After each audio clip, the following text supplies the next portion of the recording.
paz do Senhor, irmãos. Vamos fechar nossos olhos agora e falar com o nosso Deus. Senhor, meu Deus e meu Pai, nos colocamos na Tua santa e bendita presença, Deus, através do Teu Filho amado Jesus. Queremos Te agradecer, Senhor, por esta noite.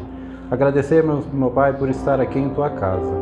Senhor, meu Deus, peço a Ti, Senhor, que venha abençoar, meu Pai, as vidas, meu Pai, aqui presente.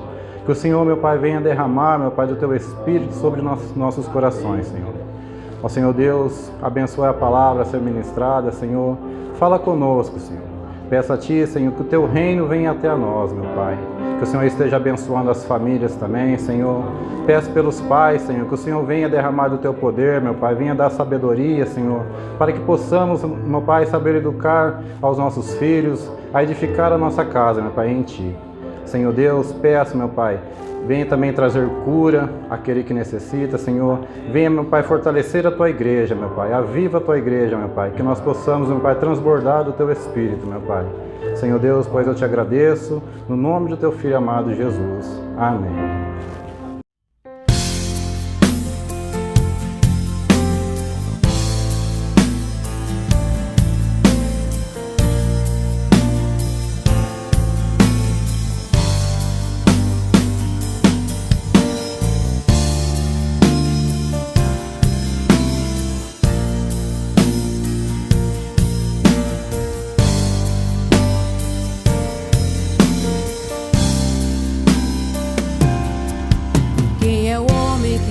O poder de andar sobre o mar.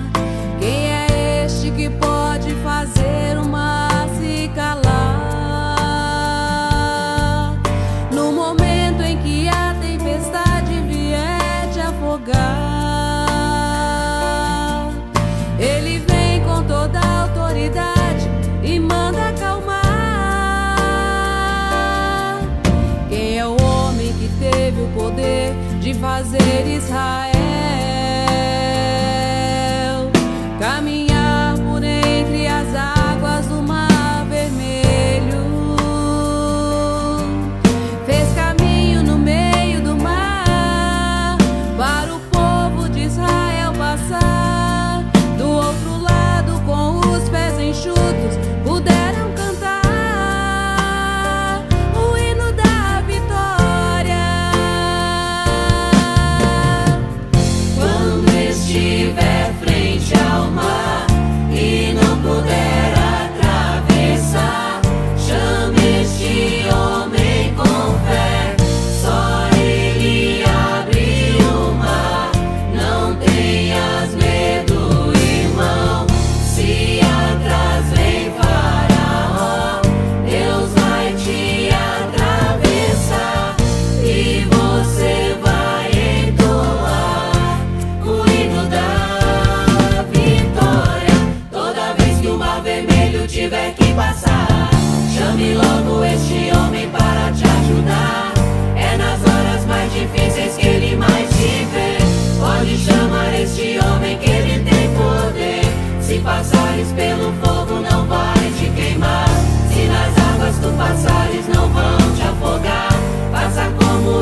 Amém. Glória a Deus. Vamos para a palavra de Deus que se encontra em Mateus capítulo 9 e nós vamos ler a partir do verso de número 18.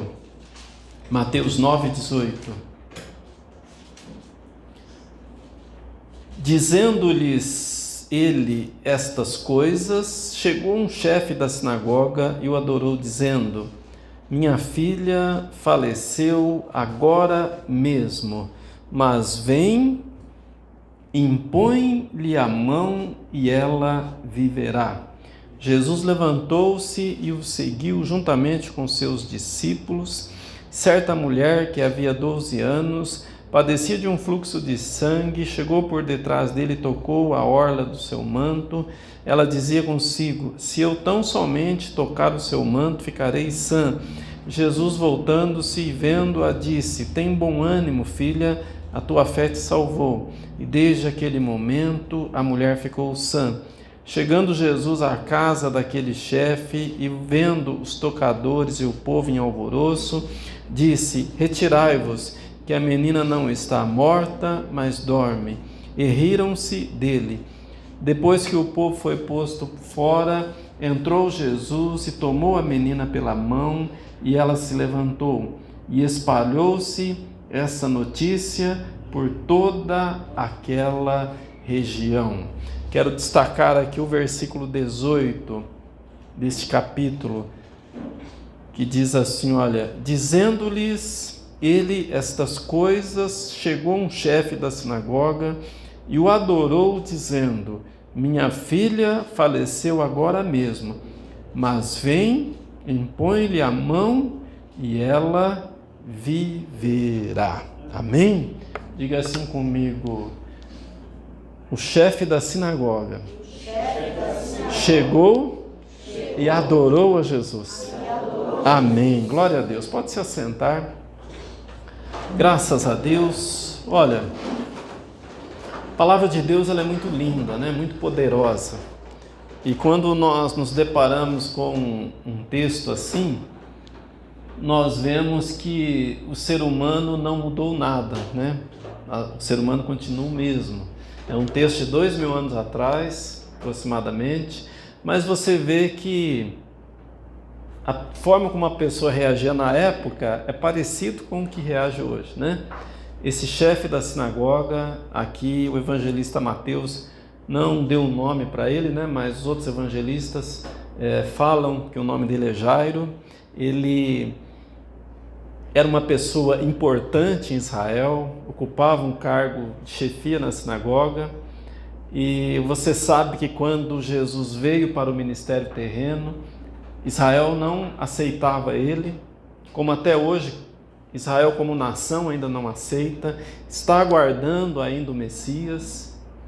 Existem judeus convertidos, assim individualmente, muitos se converteram ao Evangelho, até hoje se convertem, mas na época tinha uma resistência muito grande com relação à pessoa de Jesus. Então, para um chefe desse da sinagoga procurar a Jesus, ele criaria uma dificuldade lá nos relacionamentos, não é verdade? Ele seria censurado, ele seria perseguido. Então, ele, diante disso, você percebe no texto que ele não procurou Jesus quando a filha dele adoeceu. Ele procurou os médicos, ele usou de todos os recursos, mas chegou uma hora que nada resolvia, né? Chegou uma hora que os recursos todos acabaram. A medicina fez a sua parte, a ciência usou todos os recursos que tinha, e ele viu a menina, filha dele, indo de mal a pior. Então, se você lê em outros evangelistas, você vai ver que ele procurou Jesus quando a menina ainda estava viva, mas que no momento que ele estava falando com Jesus, chegaram algumas pessoas da sua casa e disseram para ele: não incomodes mais o mestre, porque a sua filha acabou de morrer. Então, você veja que ele procurou Jesus numa Sabe, naquele momento que a pessoa ela não tem mais onde procurar, é o momento do desespero, é o momento da emergência, é o momento da última alternativa. Aí ele foi obrigado a procurar Jesus, né? Foi obrigado, não tinha outra alternativa. E quando ele então chega até Jesus, a filha dele havia morrido, mas Jesus olha bem nos olhos dele e diz assim: olha, não temas, crê somente.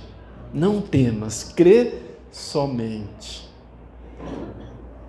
Nesse Dia dos Pais, eu quero chamar a atenção dos pais, a tua atenção como igreja, para a nossa necessidade, a nossa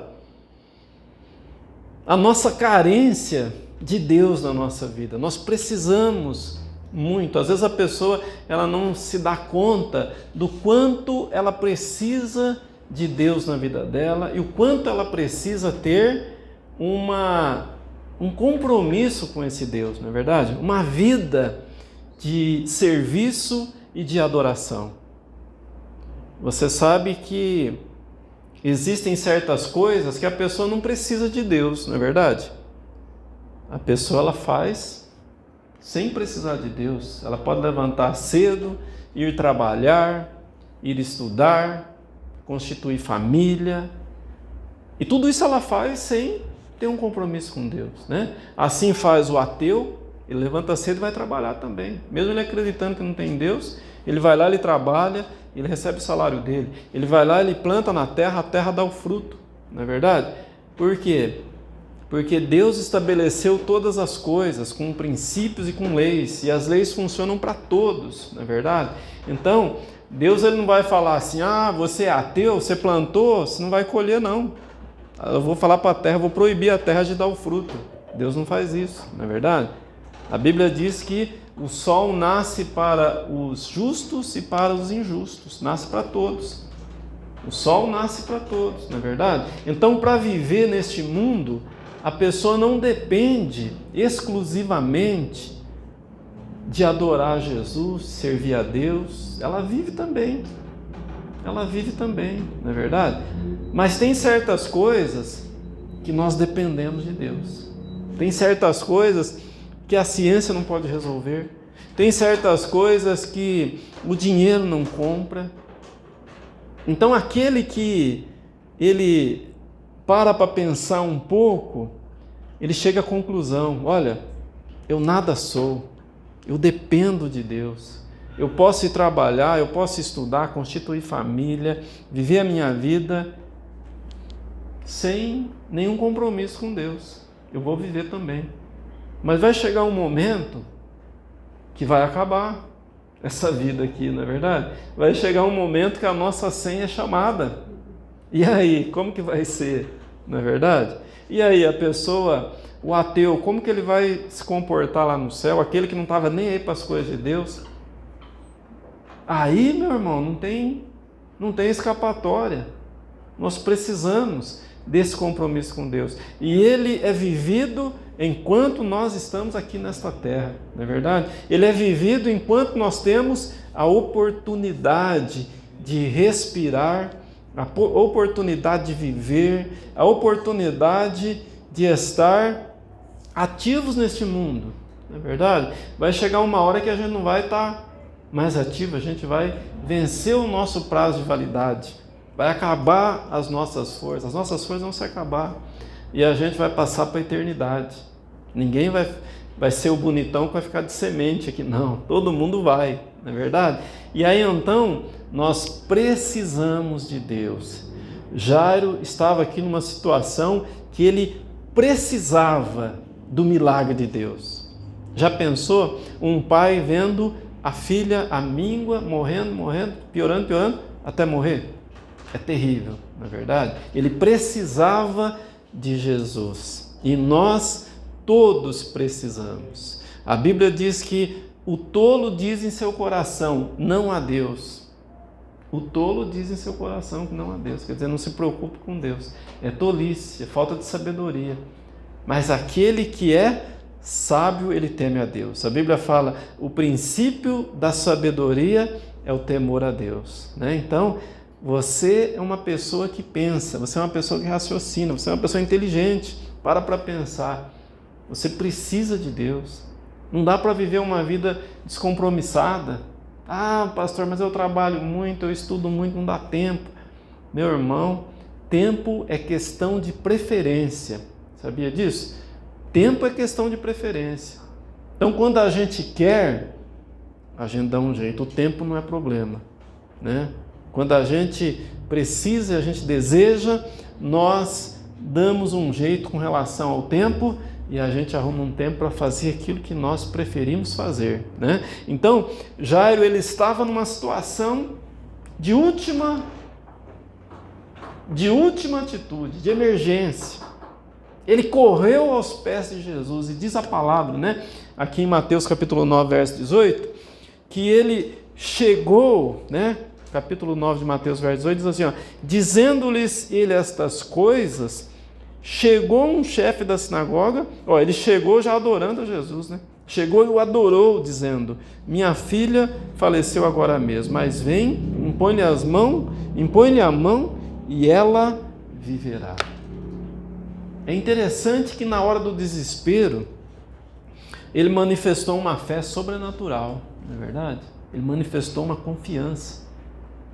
Então, no tema que eu quero falar hoje com a igreja, que é pais que inspiram, Jairo é um pai que inspira os pais de hoje, não é verdade?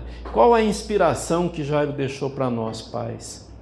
Que a gente deve buscar a Deus, adorar a Jesus, nos prostrar aos pés dele, porque tem coisa que a gente pode fazer sem depender dele, mas outras coisas nós dependemos dele, não é verdade? Algumas coisas a gente pode até fazer sem uma aliança com Deus, sem adorar a Deus, mas existem coisas que é só adorando a Deus. E vou te dizer, as coisas melhores, mais preciosas, elas são reais, elas são verdadeiras na vida daquele que adora o Deus Todo-Poderoso, né? Aqueles que adoram a Deus, esses são sábios, são privilegiados, né? São aqueles que no momento de aperto, eles têm a quem recorrer, eles sabem a quem buscar, porque o nosso Deus, ele não vai jogar na nossa cara aquilo que nós erramos. Jesus podia falar para Jairo, só agora que você me procura? Estou aqui há tanto tempo, você nunca me procurou, não é verdade? Mas na hora do aperto você me procurou. Não, Jesus prontamente foi até aquela casa, né? Prontamente ele atendeu o clamor daquele pai que estava com um coração apertado, um coração entristecido pela perda da filha, não é verdade? Mas Jesus atendeu prontamente, porque Jesus, ele é o próprio Deus, cheio de poder, cheio de amor, cheio de misericórdia. Ele veio para te abençoar, ele veio para te salvar, ele veio para fazer da tua vida mais do que vencedora. Amém? Quem crê pode aplaudir, glorificar. Glória a Deus. Graças a Deus. Graças a Deus. Louvado seja o nome do Senhor. Tem muitos pais na Bíblia que inspiram, que nos inspiram, né? Eu separei aqui alguns apenas. Eu quero te convidar a você abrir lá em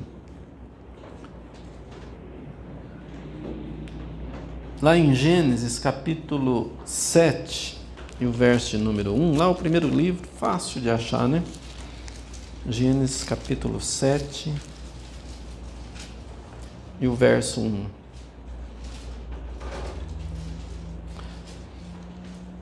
Diz assim a palavra do Senhor: depois disse o Senhor a Noé, entra na arca, tu e toda a tua casa, porque és justo diante de mim nesta geração. Vou ler de novo, ó.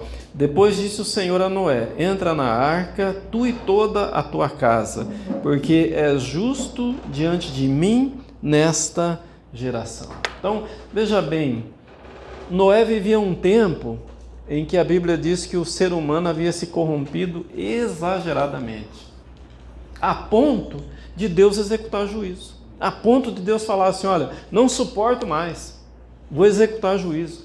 Mas Deus deu uma oportunidade. Deus olhou para a terra e ele viu um homem justo, chamado Noé. E este homem, por causa da vida dele, Deus salvou toda a sua casa. Olha a importância de você, pai, ser uma pessoa justa diante de Deus, ser uma pessoa que agrada a Deus. Deus salvou toda a casa. A Bíblia não fala que Noé tinha filhos e tinha esposa e tinha todos da sua casa que eram justos, que agradavam a Deus. Não, a Bíblia fala que Noé era justo, que ele agradava a Deus. E por causa disso, Deus salvou toda a sua casa. Por causa da tua vida, a tua fidelidade com Deus, Deus abençoa, Deus salva toda a tua casa. Não é maravilhoso isso? Não é lindo isso? A gente poder ver que por causa de uma vida, é interessante que Deus ele valoriza a vida de uma pessoa. Por causa de uma pessoa que é fiel a Ele, Ele pode abençoar as famílias. Você olha para Ló, né, que era o sobrinho de Abraão. Ló ele estava vivendo em Sodoma e Gomorra, numa cidade pervertida, onde o pecado estava imperando, onde Deus também já não estava suportando mais, executou juízo contra aquela cidade, né? Mas a Bíblia diz que por amor a Abraão, Deus enviou anjos lá e retirou Ló e a sua família daquela cidade. Olha que bênção, né? Então você veja, Ló, a Bíblia não fala que ele era uma pessoa assim exemplar, mas a Bíblia fala que por causa de Abraão, que Deus considerava tanto, que ele salvou a Ló. E não salvou só Ló, salvou a sua família. Olha aí, um pai que foi abençoado a sua casa por causa dele e por causa de alguém que intercedia por ele. Às vezes você pode estar intercedendo por alguém e você não sabe o benefício tão grande que é isso. A tua intercessão, a tua oração pela vida de alguém. Deus considera muito isso, mas muito mesmo, né? Então você veja, a Bíblia não fala que a casa de Ló era um primor de santidade. Não era, não era, né? Você vai olhar, você vai ver que a mulher dele, saindo da cidade, desobedeceu a Deus, não era para olhar para trás, ela olhou, virou uma estátua de sal, ela não era um primor, né? Depois, os filhos, né? As filhas também, você sabe os maus exemplos que deram. Mas Deus considerou pela vida de uma pessoa, Deus considera a tua vida como pai, a tua vida que está nesta família para abençoar toda a tua casa, né? Às vezes você acha que não é importante isso, às vezes você fala, eu vou na igreja, eu procuro agradar a Deus, isso daí não importa, às vezes você acha que não importa muito, mas importa e muito, faz uma grande diferença na tua vida e na tua casa, né? Então Noé ele é um pai também que inspira a gente a viver na presença de Deus.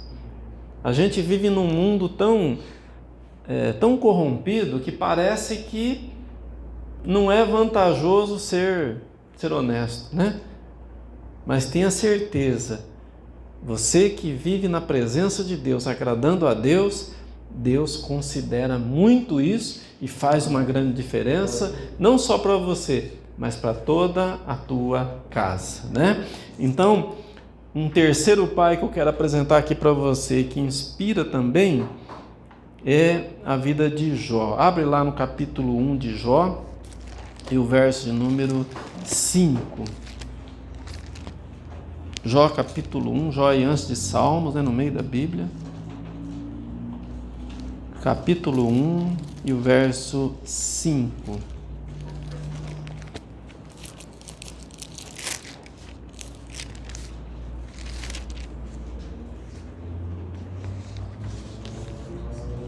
Diz assim, olha, terminados os dias de seus banquetes, Jó os chamava, né, chamava seus filhos, e os santificava, levantando-se de madrugada, oferecia holocausto segundo o número de todos eles, pensando, talvez os meus filhos tenham pecado e blasfemado contra Deus no seu coração. Assim fazia Jó continuamente. Ele levantava de madrugada e ele orava pelos filhos. Você que é pai, você tem levantado de madrugada, orado pelos teus filhos? Jó fazia isso. Jó fazia isso, né? E Jó passou por uma grande provação. Uma grande provação. Às vezes você fica pensando, mas Jó orava tanto e aconteceu tudo aquilo com ele. Mas foi uma provação que ele passou. Mas Deus restituiu tudo para ele em dobro, não é verdade? Então você veja, o que é que sustentou Jó naqueles tempos tão terríveis que ele passou? Foi a sua fé, não é verdade? Foi a sua confiança em Deus. Todos nós passamos tempos difíceis, não é verdade? Às vezes tem época que você está bem, dinheiro no bolso, saúde, casamento vai a mil maravilhas, está tudo muito bem, tem saúde, como dizem aí, para dar e vender, né? Você está indo tudo bem. Mas tem época que é tudo muito difícil, não é verdade? Tem época que o desemprego bate a porta, tem época que o relacionamento conjugal fica complicado, às vezes dá até separação, né? Tem época que a enfermidade vem, tem época que a gente passa os vales da vida, né? Aqueles momentos difíceis, falta dinheiro, falta saúde, falta entendimento em casa. E quem é que vai nos sustentar nesta hora? O que vai sustentar a gente nessa hora é Deus, não é verdade? É Deus. E para isso a gente precisa, nos momentos bons, estar na presença de Deus. Jó, ele estava aqui num momento maravilhoso. Pensa num homem abençoado, era Jó. Os filhos todos vinham, banqueteavam, era aquela festa, né? Dinheiro tinha sobrando, saúde tinha sobrando, e tinha muitos filhos e muitas filhas, e todos viviam muito bem, não tinha problema nenhum. Mas um dia o diabo apareceu diante de Deus e falou assim: também assim é fácil, né? Te adorar. Tem tudo. O Senhor cercou ele, nada pode acontecer com ele. O Senhor protegeu ele, o Senhor está protegendo ele. Agora tira o que ele tem para ver se ele não vai blasfemar na tua cara. Foi um desafio, né? E Deus falou assim: então pode tirar o que ele tem. Olha só, o inimigo só age se Deus permitir, não é verdade? Ele não age onde Deus não permite. Então às vezes tem coisas terríveis acontecendo na tua vida, pode saber, Deus está permitindo, por algum motivo. Se Ele está permitindo, tem algum motivo, né? Ou é uma aprovação, ou é um resultado de alguma coisa que Deus quer provar, ou Ele quer trabalhar na tua vida. Ele está permitindo por algum motivo, né? Então isso não pode abalar a nossa fé. Às vezes a gente pensa assim: vou sair da igreja, estou indo na igreja, olha aí como é que está a minha vida, está uma bagunça, né? Não está valendo a pena servir esse Deus, não. Jó não pensou assim. Jó, ele estava no momento que estava em alta, ele estava levantando de madrugada, orando pelos filhos, né? Ele estava na presença de Deus. Na hora que a situação estava complicada, sem dinheiro, sem saúde, sem nada, sem filhos, perdeu os filhos, morreram todos, né? A mulher dele estava contra ele, e ele disse assim: o Senhor deu, o Senhor Deus deu, e o Senhor tirou. Louvado seja Deus. Meu irmão, é uma fé inabalável. Já pensou? Deus deu, Deus tirou. Louvado seja Deus. Em nenhum momento ele foi rebelde contra Deus, mas ele se manteve firme na sua fé.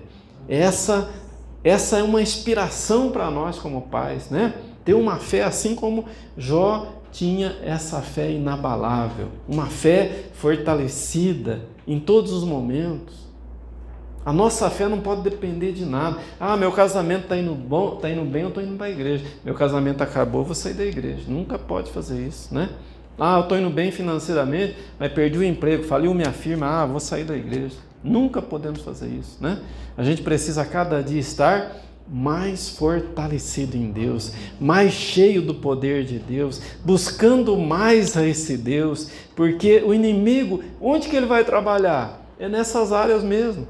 não é verdade? Onde que ele vai trabalhar? Nessas áreas que afetam a nossa vida. E a área financeira é uma área terrível. O inimigo quer destruir essa área. Você sabe que quando o dinheiro acaba, as pessoas dizem, a miséria entra pela porta, o amor sai pela janela, não é verdade? É difícil manter fidelidade.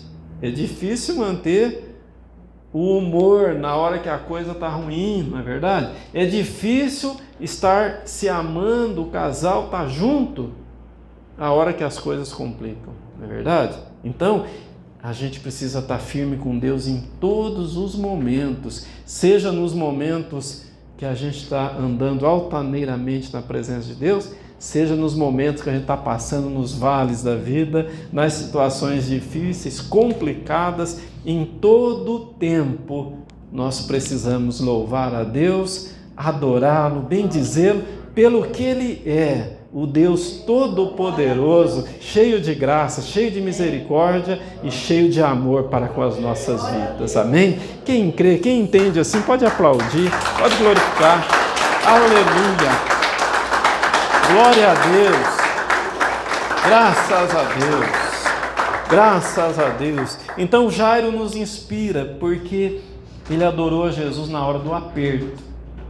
É uma inspiração para nós, né? Buscar a Deus na hora da dificuldade, na hora dos problemas, não é o ideal. Mas às vezes a pessoa tem problema, ela busca no mundo a solução, né? Às vezes o casamento vai mal, a pessoa busca no mundo. Às vezes a mulher fala, meu marido não está nem aí para mim, é um indiferente, né? Não liga para mim. Vou procurar um outro na rua que liga para mim. Olha só, uma coisa do diabo isso aí, não é verdade? E tem casal que é assim, acaba o casamento. É verdade? Então a mulher que está se sentindo desprezada, o marido está indiferente, o que ela tem que fazer? Vem para o altar, busca a Deus, não é verdade? Clama a Deus. Senhor, muda o coração daquele homem lá, muda a mente dele, né? Faz um milagre na vida dele. É essa arma que nós temos que usar. O marido, às vezes, a mulher não está nem aí para ele, não é verdade? Chega do trabalho, não tem... Olha, no fogão não tem nada pronto. As panelas estão tudo vazias, está tudo frio lá. É difícil, né? Vai trabalhar, a roupa parece que guardou dentro da garrafa, está tudo amassada. É difícil. Tem casamento que acaba por causa disso, não é verdade? A pessoa, às vezes, ela chega a um ponto que ela não aguenta mais aquilo, né? Então, esse marido vai fazer o quê? Vou procurar outra mulher aí, né? Porque essa daí não está com nada. E nem fala nada para ela, procura outra. Gente, temos que buscar a Deus, não é verdade? Esse marido que se sente injustiçado, tem que clamar ao Senhor. Senhor, muda o coração da minha mulher. Muda a mente dela para que ela seja uma esposa dedicada, amorosa, seja uma esposa fiel comigo. E Deus, Ele é poderoso para fazer o milagre, não é verdade? Deus já restaurou tantos casamentos que eu presenciei e eu sei que Ele continua restaurando porque Ele é Deus. Se o teu casamento está com problema, não desista, busca a Deus. Ele é poderoso para restituir, Ele gosta de restituir casamento. Deus, Ele ama o matrimônio, Deus, Ele ama a família. E Ele não quer uma família separada, não. Ele não quer uma família destruída, não. Às vezes a pessoa fala assim, é a vontade de Deus. Não é vontade de Deus, não, que o casamento acabe. Não é vontade de Deus, não, que a pessoa vive de aparência no casamento. A vontade de Deus é que a gente viva abençoado, feliz, né? Realizado, tanto o marido quanto a esposa. Deus quer que o marido viva bem com a esposa. Deus quer que a esposa viva muito bem com o marido, né? É um fato na Bíblia. Então, às vezes a pessoa fala, como que eu vou saber a vontade de Deus? Meu irmão, olha para a palavra. Tem coisa que não muda. Tem coisa que não muda. Nós estamos ensinando doutrina aqui na igreja esse mês, né? Doutrina não muda. Doutrina é doutrina desde que o mundo é mundo, não é verdade? Nunca vai mudar. Muda a vestimenta, muda corte do cabelo, muda usos e costumes. Mas doutrina não muda, é a mesma, né? Então tem coisa na Bíblia que não muda. Como que o marido vai saber o que Deus quer que ele seja na casa dele? Olha para a palavra. O que a Bíblia fala? Marido, você deve amar a tua esposa. Mas amar como? Como Cristo amou a igreja. Como que Cristo amou a igreja? Deu a vida por ela. Já pensou? Não é um amor só do meu benzinho, não, eu te amo da boca para fora, não. É amor de se entregar, é amor sacrificial, é amor de entrega mesmo, né? Então, isso não vai mudar. Isso não vai mudar. Isso é o que a palavra de Deus ensina. E para a mulher, o que a Bíblia fala? Mulher, sede submissa ao seu marido. Tem que ser submissa. Ah, mas meu marido, ele está fazendo as coisas erradas, eu não vou ser submissa. Não, a Bíblia está falando para ser submissa. Né? A mulher só não vai ser submissa ao marido quando o marido quiser impedir ela de adorar a Deus. Aí ela não é obrigada a ser submissa, né? Porque em primeiro lugar vem Deus. Mas se o marido está buscando a Deus, o marido está fazendo as coisas, procurando fazer as coisas certas, mesmo com os seus erros, a mulher tem que ser submissa. É o que Deus ensina, não é verdade? Isso nunca vai mudar. A Bíblia fala para os filhos: filhos, sede obediente aos vossos pais. É o primeiro mandamento com promessa. Então o filho deve obediência aos pais. Isso não vai mudar. Isso é uma coisa que nós temos que observar sempre. Isso era assim há 2000 anos atrás, é assim hoje. E se o mundo durar mais 1000 anos, vai ser assim, não é verdade? Sempre vai ser assim. Isso é o que Deus determinou. Agora, às vezes a pessoa ela fica criando fantasias na cabeça, não é verdade? Fica imaginando as coisas. Meu irmão, a vida é simples e nós precisamos viver a simplicidade do Evangelho, né? Viver aquilo que a palavra de Deus ensina.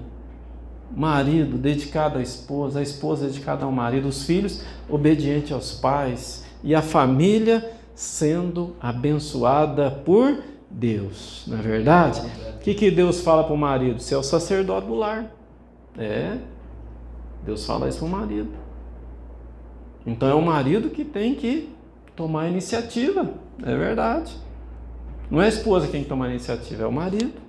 O marido tem que tomar a direção da sua casa. Não pode deixar para a mulher, né? A mulher é submissa, é o marido que tem que tomar a frente, né? O marido é o sacerdote do lar, ele é o cabeça. Na hierarquia de Deus é assim, ó, é Deus, é o marido, é a esposa e os filhos. Essa é a hierarquia de Deus, né? Agora, você vê hoje em dia famílias que os filhos mandam, inverteu a hierarquia, né? Inverteu.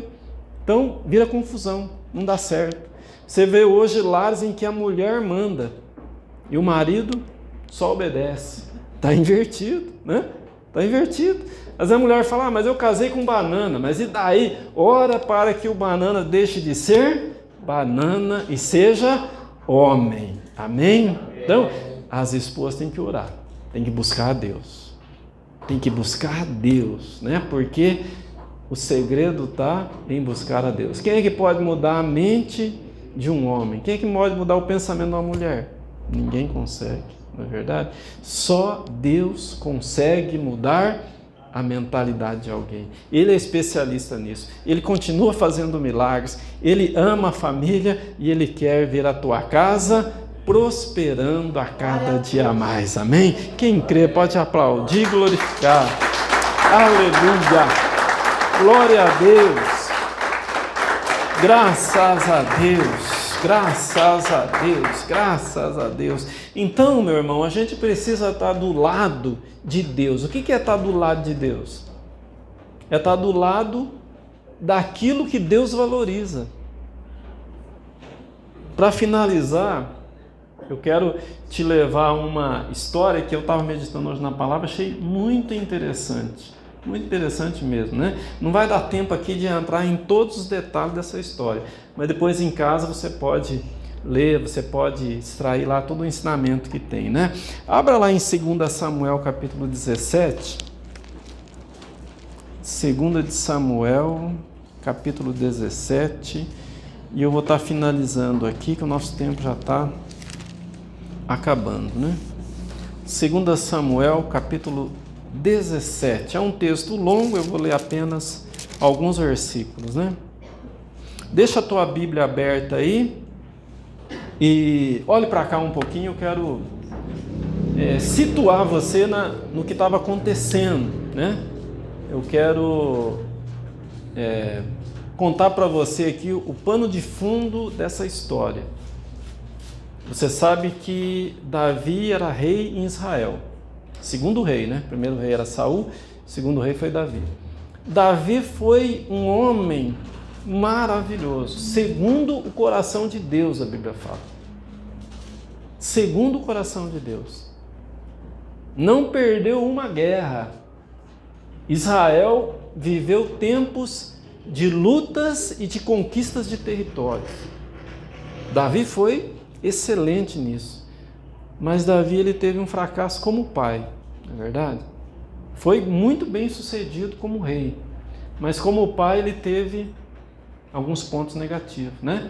E essa história aqui ela se desenrola justamente com um dos filhos de Davi, que foi Absalão, um moço bonito, um moço alto, guerreiro, forte, mas um moço que se sentiu desprezado pelo pai. Se sentiu desprezado, né? Quando ele cometeu lá os erros dele, o pai nunca chamou ele para conversar.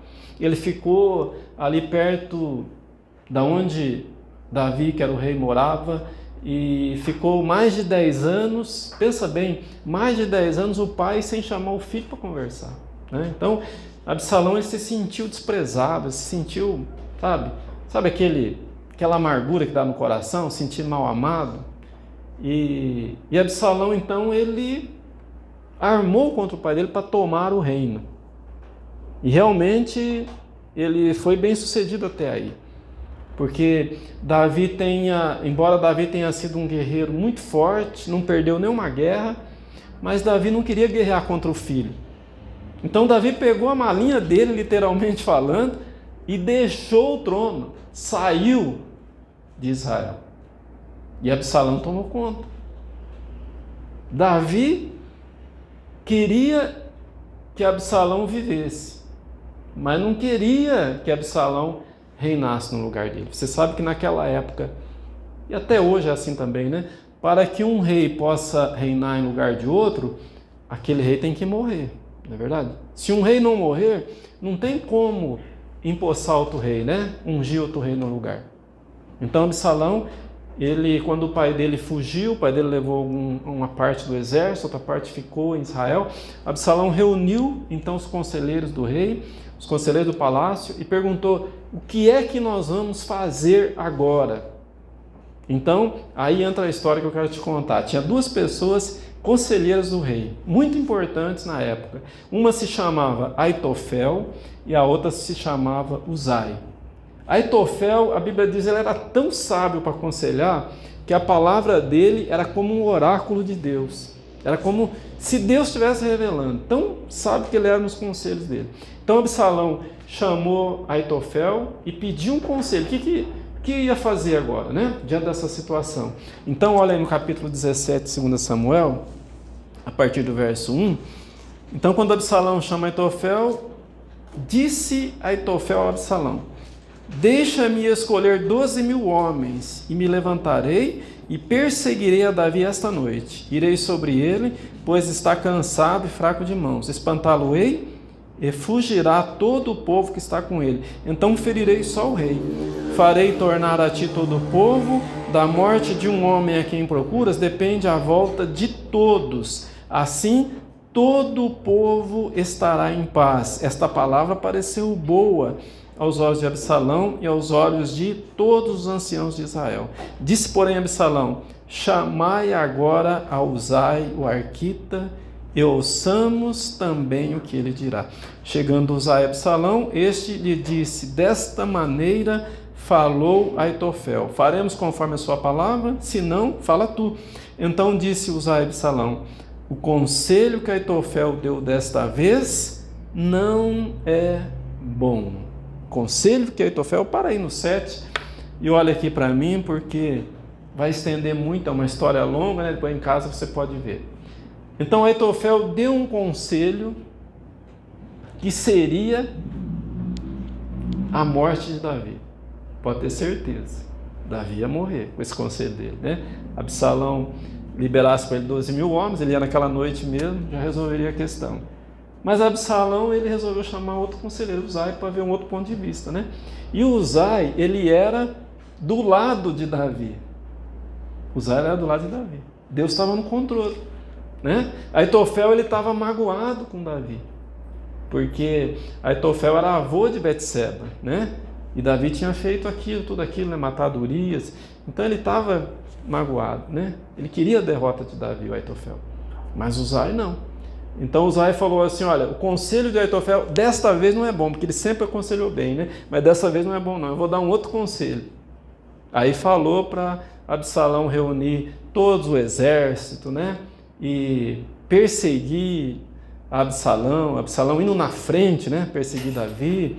E aí a história se resume assim: Absalão aproveita o conselho de Uzai e despreza o conselho de Aitofel. E ele vai ao encalço de Davi, e vocês conhecem a história. Ele morre, ele é morto, né? Porque ele fica pendurado numa árvore, né? Os arqueiros vêm, transpassam ele com os dardos, ele morre ali. Então, o que eu quero chamar a tua atenção? Que Aitofel, ele era uma pessoa sábia, mas ele estava se posicionando contra os planos de Deus. Olha que interessante isso, né? Às vezes você pode até ser uma pessoa acertada na tua decisão, acertado naquilo que você é uma pessoa inteligente, né? Ser bem sucedido.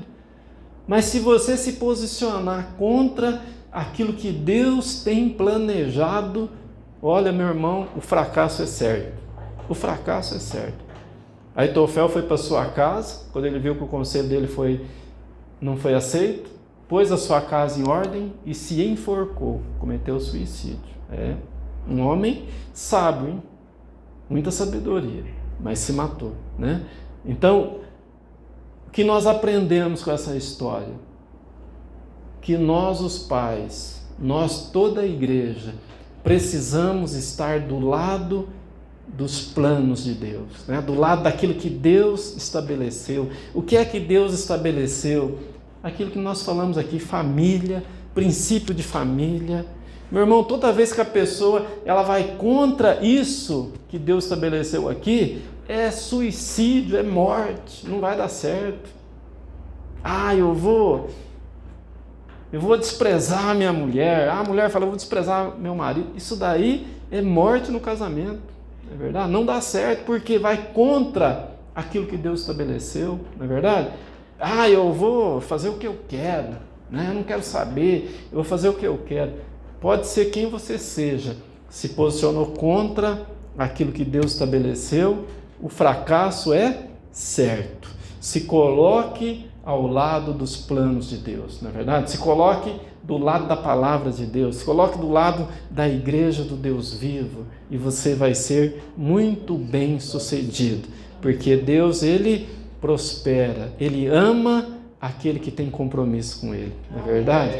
Ele salva, ele liberta aquele que é dele, ele cuida dos seus mais do que a mãe e o pai pode cuidar, porque ele é o Deus Todo-Poderoso. Amém? Quem crê pode aplaudir, pode glorificar. Aleluia! Glória a Deus! Graças a Deus! Graças a Deus! Vamos nos colocar em pé. A igreja pode se levantar e nós vamos orar, nós vamos buscar a Deus. Aleluia! Glória a Deus! Graças a Deus! Louvado seja o nome do Senhor, assim com os teus olhos fechados. Aleluia, Senhor meu Deus e meu Pai, nós queremos te louvar, Pai, te agradecer, porque Tu és um Deus maravilhoso, santo, puro e bom. Te louvamos, meu Pai, nesta noite, neste dia tão especial, dia que se comemora o Dia dos Pais. Meu Pai, derrama da Tua sabedoria, da Tua graça sobre a vida de todos os pais, sobre a vida de todas as famílias da Tua igreja. Venha, ó Deus, e fortalece aquele que se encontra, meu Pai, às vezes abatido. Meu Deus, que a Tua palavra, o que a Tua palavra falou nesta noite, seja estabelecido em cada coração. Que possamos, ó Deus, a cada dia nos posicionar do teu lado, somar, ó Deus, com aqueles que são do Senhor, meu Pai. Em nome de Jesus, abençoa o teu povo nesta noite, pois assim eu te peço, em o nome de Jesus. Amém. Graças a Deus. Glória a Deus. Minha casa será uma casa de bênção.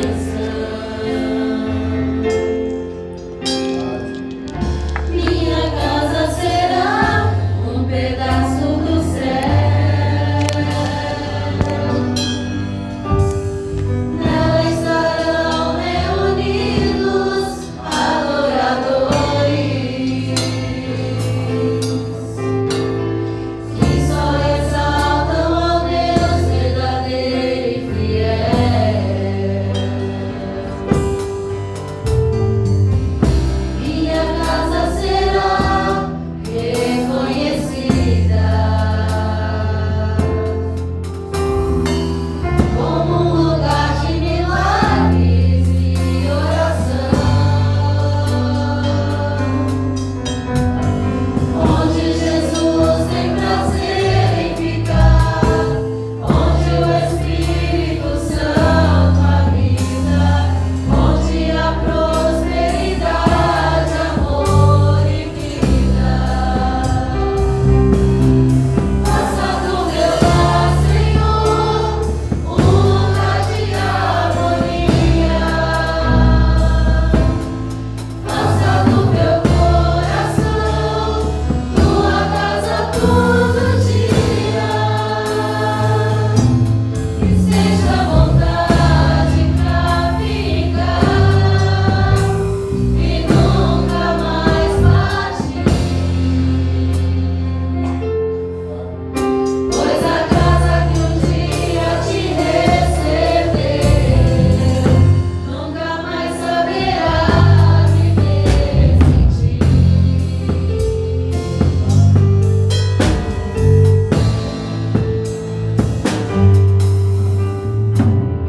Minha casa será uma casa de bênção. Minha casa será um pedaço do céu. Nela estarão reunidos adoradores que só exaltam ao Deus verdadeiro e fiel. Minha casa será reconhecida como um lugar de milagres e oração, onde Jesus tem prazer em ficar, onde o Espírito Santo habita, onde há prosperidade, amor e vida. Faça do meu lar, Senhor, um lugar de harmonia. Faça do meu coração tua casa todo dia. Que seja vontade pra ficar e nunca mais partir.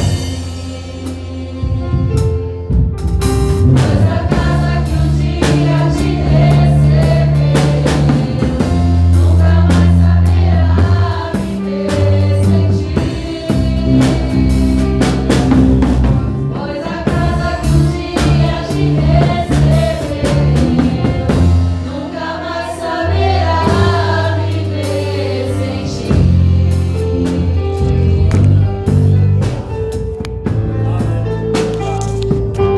Glória a Deus. Aleluia. Maravilhoso é o nome de Jesus. Maravilhoso é o nome de Jesus. Assim, com os teus olhos fechados, Senhor meu Deus e meu Pai, eu quero abençoar agora cada pai que está presente aqui. Meu Deus, a tua palavra, ela foi ministrada. Eu apresento a Ti cada família, Senhor. Que esses pais inspiradores, meu Deus, eles sirvam de exemplo, meu Pai, para que cada pai possa se colocar diante de Ti, Senhor. Pai, nós Te louvamos pela vida da Tua igreja e colocamos, ó Pai, diante de Ti a vida deste marido que luta pela sua casa, a vida deste pai que ora pelos seus filhos, pela sua esposa. Meu Deus, fortalece ele, dá sabedoria do alto, que ele seja, ó Deus, o que a Tua palavra diz que ele deve ser, o cabeça, o líder, o sacerdote do lar, que acima dele, ó Pai, esteja o Senhor conduzindo e dirigindo, meu Pai, esta vida, que todo sentimento, ó Pai, de fracasso, que toda renúncia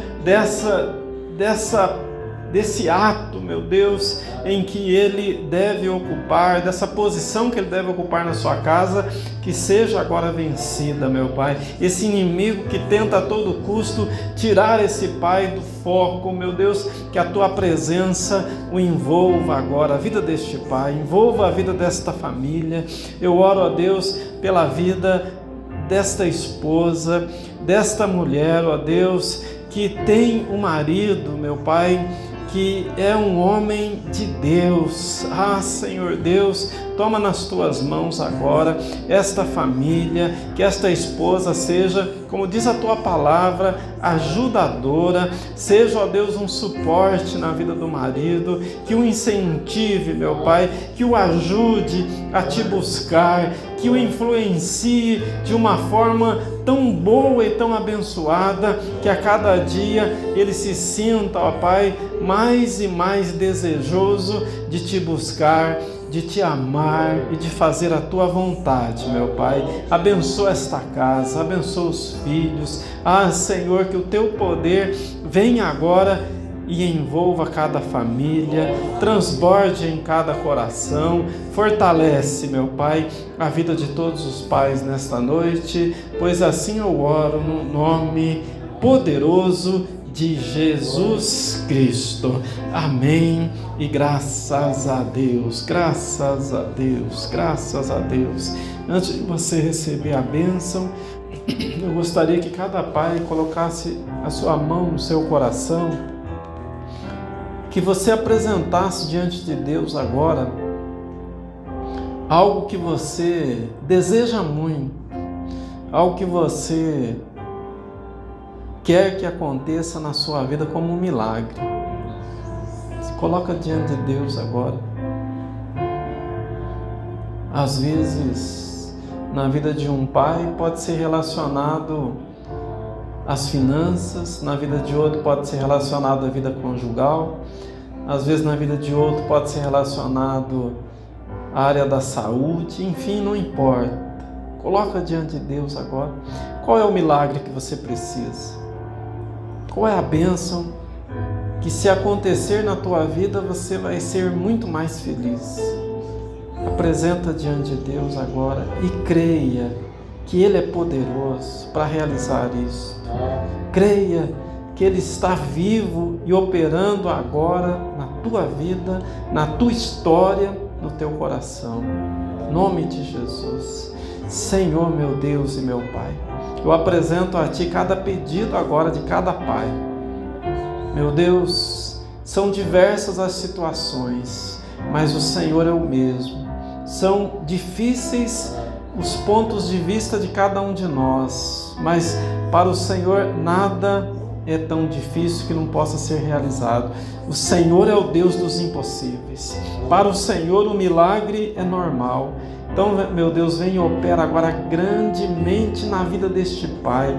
Seja qual for o pedido que ele fez, realiza agora, meu Pai. Estende a Tua mão poderosa e realiza este milagre. Opera este milagre nesta vida, meu Deus. Se é uma cura, venha sarar agora, meu Deus. Se é um problema conjugal, venha, ó Deus, derrotar esse demônio que quer destruir esse casamento. Se é na área financeira, meu Deus, venha prosperar agora a vida deste pai. Em nome de Jesus, seja qual for o assunto, opera poderosamente em o nome de Jesus Cristo. Em nome de Jesus Cristo, assim nós declaramos a bênção. E todo aquele que crê, toda a igreja que crê, diga comigo amém. Amém. Pode aplaudir bem forte, pode glorificar. Aleluia, glória a Deus. Aleluia, glória a Deus, graças a Deus, graças a Deus. Irmãos, é uma luta, né? Diga assim, a luta é grande. A luta é grande. Mas Deus me dá a vitória. Diga assim, os problemas são muitos. Mas o meu Deus é maior que todos os meus problemas. Amém. Diga assim, a minha casa pertence ao Senhor. Toda a minha família é de Deus. Amém. Levanta as tuas mãos para o alto, receba a bênção. Senhor, meu Deus e meu Pai, despede o teu povo em paz para os seus lares, debaixo das tuas potentes mãos. Dá uma semana abençoada e vitoriosa. Que a graça do nosso Senhor e Salvador Jesus Cristo, o grande e eterno amor de Deus o Pai, e as doces e meigas consolações do teu Espírito esteja com toda a tua igreja. E todos aqueles que creem, digam comigo amém. Amém. Pode aplaudir, glorificar, exaltar. Aleluia! Glória a Deus! Maravilhoso! Santo, aleluia, glória a Deus. Dá um abraço no irmão que está do teu lado, diga para ele, foi muito bom adorar a Deus aqui contigo. Vão em paz, Deus te abençoe, em nome de Jesus.